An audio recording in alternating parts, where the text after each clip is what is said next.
হবে। হঠকারী সিদ্ধান্ত বাতিল করো। ন্যায় বিচারের সর্বশেষ স্থল হলো বাংলাদেশ সুপ্রিম কোর্ট এবং আমাদের মাননীয় চিফ জাস্টিস।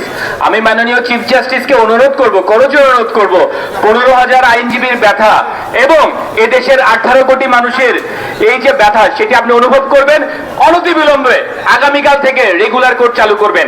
আজকে দেখেন ভার্চুয়াল কোর্ট, কিন্তু পুরা পার্কিং ফুলফিল, প্রত্যেকটি চেম্বার চলমান, একটা মানে সবাই আজকে ফিজিক্যালি উপস্থিত কিন্তু কোর্ট করছে ভার্চুয়ালি। এতে বিদ্যুতের চরম অপচয় হচ্ছে।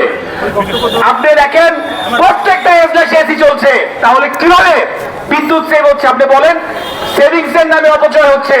আরেকটি আমি কথা বলবো, এই যে শর্ট লিস্ট করা হচ্ছে কয়েক পাতা বাঁচানোর জন্য, কিন্তু আপনারা এটা বিবেচনা করছেন না মাননীয় চিফ জাস্টিস যে আদালতের কর্মঘণ্টা নষ্ট হচ্ছে এভাবে।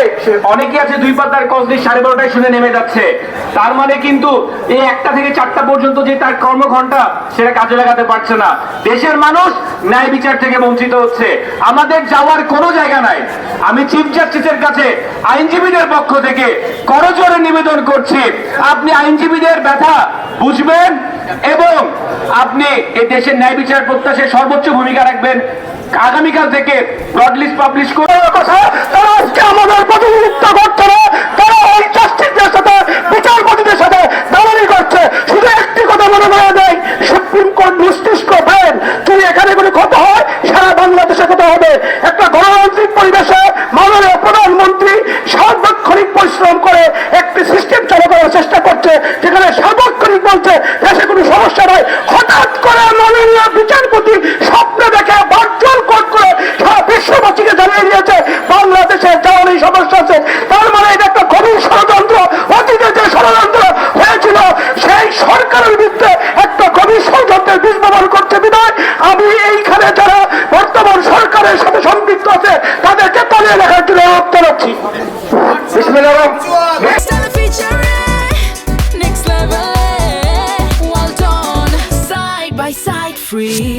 শুভেচ্ছা অভিনন্দন।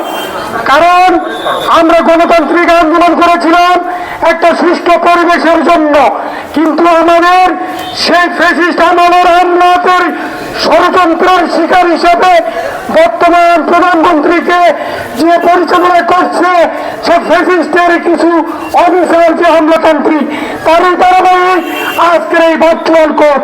এই ভার্চুয়াল কোর্টের মাধ্যমে প্রমাণ করতে চাই বাংলাদেশের যে জ্বালানি ব্যবস্থার সংকট, এটা একটা ষড়যন্ত্রের শিকার।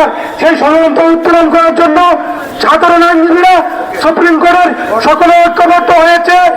এই ভার্চুয়াল কোর্ট প্রত্যাহার করে অ্যাকচুয়াল কোর্ট এবং ব্রড লিস্ট করতে হবে, যাতে 18 কোটি মানুষের আশা প্রত্যাশা এই উচ্চ আদালতে তাদের মামলা দেখতে পারে এই যে ব্রড লিস্টের মাধ্যমে। এই প্রত্যাশাকে কেমন মনে করেন? আজকে তো ভার্চুয়ালের নামে ন্যায় বিচার লঙ্ঘিত করা হচ্ছে। সুপ্রিম কোর্টের কাজ হলো 18 কোটি মানুষের ন্যায় বিচার প্রতিষ্ঠা করা।